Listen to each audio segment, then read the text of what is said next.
ឡាញ់ខ្ញុំ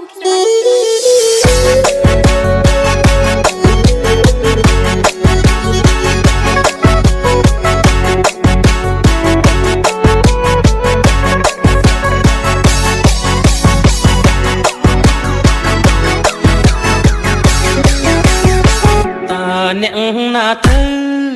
ទូរស័ព្ទមកមានកាយ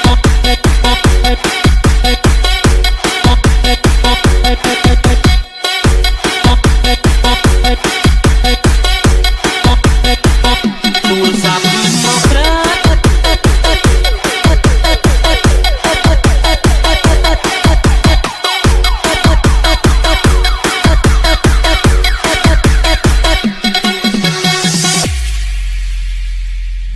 អ្នកណាទៅ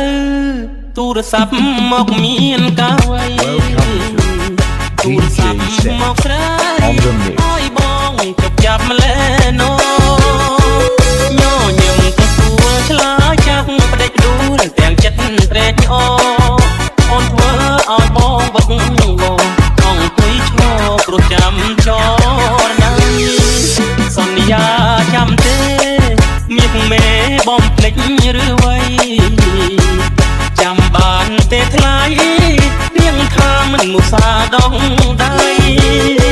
សាច់ក្តីស្នេហាបងនឹងជីវ៉ាដោះដងរាល់ថ្ងៃពេលនេះហេតុអ្វីបានស្រីកុំភ្លេចសំដីស្អប់បងទៅវិញសូមលេងទូរស័ព្ទគេបានកាប់សូមស្រឡាញ់